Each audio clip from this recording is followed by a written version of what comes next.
Season 2 of Locke Key. So, spoilers for Season 1 and whatnot, and also some minor spoilers for this season. Now, I did really enjoy Season 1 of Locke Key. It's a fun, charming, creative story about magical keys, but also the magic is just a supplement to tell the story of a family mourning the loss of their father. It's smart, and I was excited to see where the smart story went. Well, it went downhill. Now, I don't want to sound like a Debbie Downer right off the bat. Season 2 isn't terrible. I do think compared to Season 1, it's worse, but that doesn't make it terrible. I'm very divided on this season because half of it is really, really good. It's fun, creative, and heartfelt, but then the other half of the time, it's so boring. Specifically, it's the different characters we focus on. Bodhi's story is definitely the best. He's the one who cares the most about the keys, he usually is the one to actually find new keys, and he uses the keys they have in creative and unique ways. It also helps that Jackson Robert Scott is an absolutely fantastic actor. He's one of, if not the best performances in the whole series.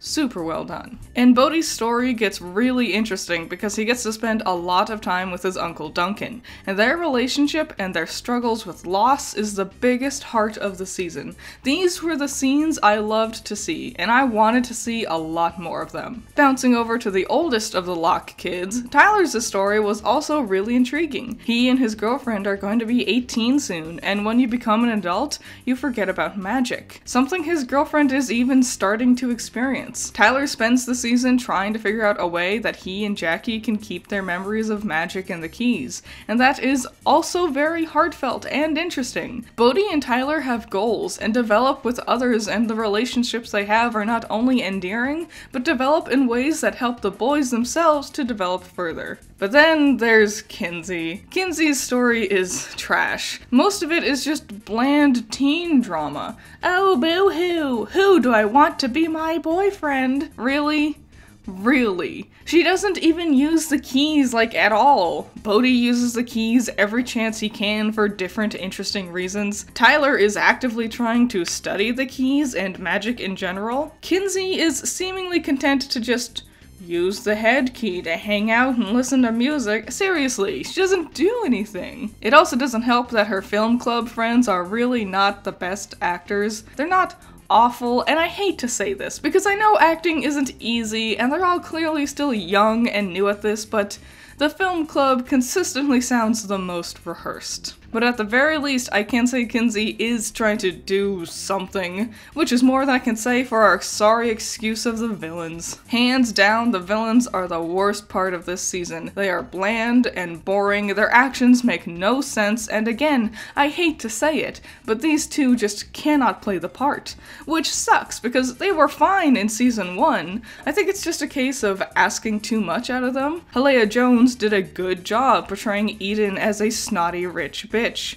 and Griffin Gluck did a good job portraying Gabe as a wholesome boy next door. So maybe asking them to act as these threatening demons was just too far out of their comfort zones as actors. So Dodge has used the identity key to turn into Gabe, and unfortunately they stay as Gabe for 99% of the season. And I don't know why, because Dodge is very threatening. Clearly, she was the biggest threat of Season 1, but choosing to stay as Gabe feels like such a downgrade, making me wonder if they just, couldn't afford the original actress for more than 5 minutes.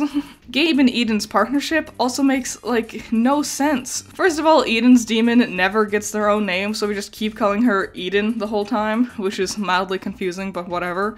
Eden clearly is afraid of Dodge. Dodge constantly threatens her and shouts at her and belittles her all the time, so why stick with Dodge? Just leave, do your own thing. A lot of their screen time is dedicated to Gabe talking about wanting to make a key, then he tells Eden to do something stupid and trivial in the long run, then Eden rolls her eyes and groans while she usually eats shit, and Gabe yells, "No!" a lot. Rinse and repeat, like that for every single scene, and it's such a drag. It also doesn't help that they've apparently been given zero direction on how to look threatening or threatened. Every time Eden looks scared, she looks like she's gonna throw up. Similarly, every time Gabe tries to look intimidating, he also looks like he's just gonna throw up. So their scenes just look like they're both about to barf all all over each other. Their plans don't even make sense. Gabe has become obsessed with Kinsley. Gabe cares more about making Kinsley love him than actually doing anything Key related,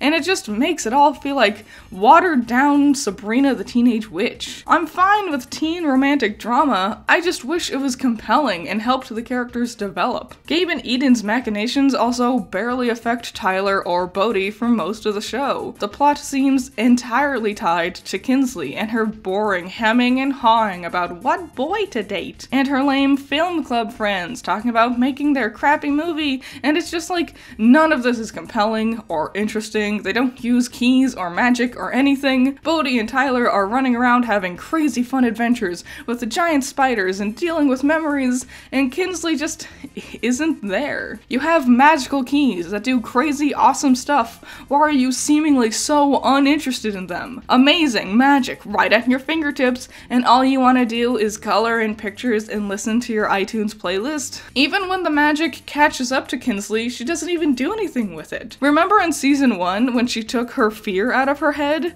and it was like this crazy rabid monster that was just living out in the woods? Well, that's done. Yep, it just shows up and they literally just put it back in her head, no questions asked, not even a struggle or anything with it. That whole plot point for this character is just erased from her development in the span of 2 minutes. Now, I know I've been rather harsh, and honestly, like I said, it's not that bad. The first 5 episodes really frustrated me with all of these issues, and it was really hard for me to feel invested in continuing watching the show. However, after the halfway point, the show really does pick up. All the Locke kids start working together, the villains actually start doing things rather than just talking about doing things. Hell, the climax of the season was downright thrilling. My biggest issue is that having to sit through those early episodes to get to this point felt like such a chore. It really doesn't feel like this season was worth the 2-year-long wait, and it has done very little to make me feel excited for season 3. Mismanaged is the best way I can put it. Shout out to my $10 patrons, you're all amazing. Nako, James Dodds, Cool Duck, Andrew, Valhalla Knight, Chamomile, G Extreme, Classy Critic, Surge, Mordred Pendragon, Boulder Off Bros, Sunny Shy, Great Bar, Caleb Grimm, Pentimenta, Genital War Thunder, Carmen, Jake, Storm, Amber, Lolith, Livid Aries, Just a Chap in a Top Hat, Hype Man, Luno the Evoker, and Zero to Hero. I hope you like this video. I like doing lightning reviews. Tell me what you think about Locke and Key in the comments below. Did you watch season 1? It's a confusing one. Like, if you didn't know anything about the show and you listen to this review, you can tell it's a bit of a confusing one. I do suggest at least checking out the first season because it's really compelling. Leave your thoughts and opinions in the comments below, and I'll see you in the next one. Bye-bye.